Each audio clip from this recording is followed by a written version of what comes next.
Alors dans cette vidéo, nous allons corriger la méthode 1 du chapitre 9 sur la géométrie dans l'espace. Donc dans cette méthode, on considère deux points A et B.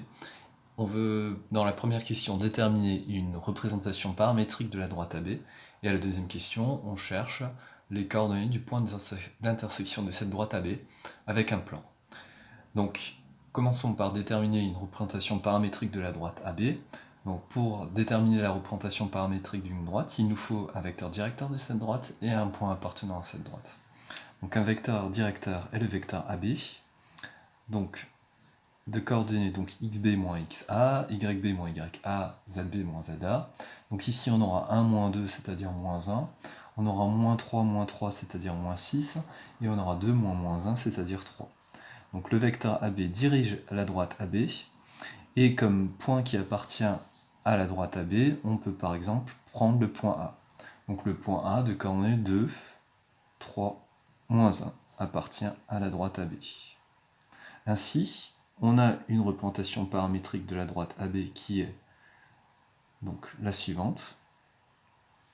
Donc on prend les coordonnées du vecteur, donc moins 1, moins 6, 3, que l'on met en facteur de t, donc le paramètre, et à ça, on ajoute donc les coordonnées du point, donc A. Donc plus 2, plus 3, moins 1. Donc voilà une représentation paramétrique de la droite AB. Déterminons maintenant l'intersection de cette droite avec le plan de repère OIJ. Donc le plan de repère OIJ, on peut le représenter. Donc on considère un repère de l'espace, donc d'origine le point O, des vecteurs non coplanaires I, J et K. Donc le plan de repère OIJ, donc c'est ce plan-là. Donc ce plan-là, alors on va voir quelle est l'équation de ce plan. Donc tous les points de ce plan ont pour cut, donc z égale à 0.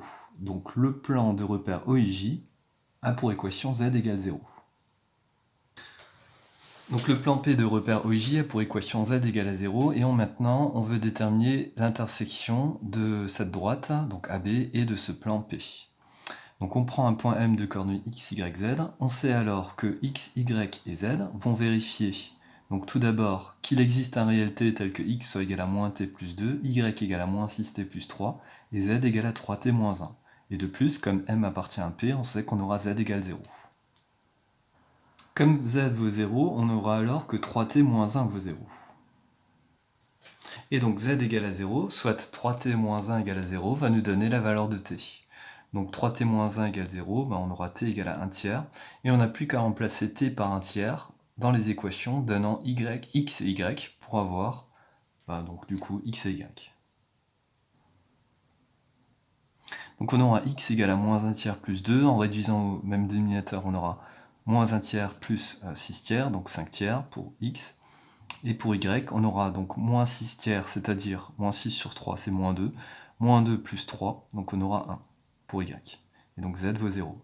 Donc finalement on obtient les coordonnées du point M, intersection de la droite AB et du plan P, donc qui sont donc x égale à 5 tiers, y égale à 1 et z égale à 0.